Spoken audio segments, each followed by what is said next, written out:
I am from Australia. I was actually born on the west coast of Australia, a city called Perth. It's a city of about 2 million people, and I guess for probably about the first 10 years of my life, we lived about 30 minutes away from the coast, and then later on, Mum and Dad moved closer to the ocean. So I was really lucky. I mean, at the most, we were 30 minutes away from the beach. So it was a great mix of having this incredible freedom, but at the same time being in a city as well that offered everything that we needed. Yeah, both Mum and Dad were born in Australia, and my grandparents were both born in Australia as well. It was my great-grandparents that originally from Scotland and England. So I am an Australian citizen, and I am a permanent resident of the United States. I'm married to an American, and she, so because of being married to her, that entitles me to permanent residency. The way it works with Australia is that I can actually have dual citizenship. I don't have to give up my citizenship in Australia, so they recognise that I can have both. And as far as how it works here in the US, I could actually just maintain my permanent residency really for the rest of my life, if that was what I chose to do, without taking it any further. Or I could in fact in a couple of years' time go for US citizenship, which is something that I will definitely do. I've gotten to the point where I feel that both places are equally my home. I did go back to live in Australia for about 8 months.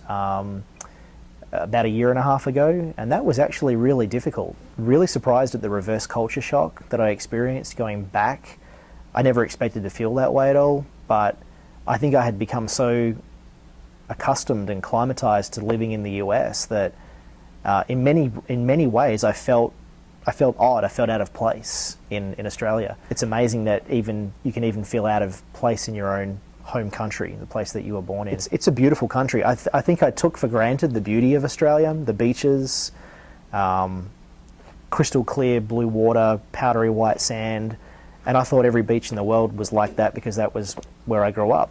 And then I came to the US and I went to the beaches in North Carolina and realized that that's definitely not the way that beaches are everywhere else in the world. So I think there's a very close connection and bond and appreciation and fascination of each other and between the two countries, and I really enjoy being a part of that. I think being an Aussie in the US is pretty cool because people like you. People like me because of the fact that I'm Australian, and there is that close tie and that close relationship. And I think it's a good conversation starter, and I think there's a trust, and a bond and a connection there. So I find that to be a really kind of a cool experience for me. I guess looking back, I probably would never have considered that I would be doing what I am, living overseas, married to an American girl, and about to raise a family in America and things like that.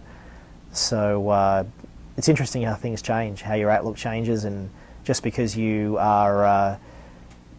feel a certain way at one point in your life or exposed to a limited range of things early on, that doesn't mean that will always be the case.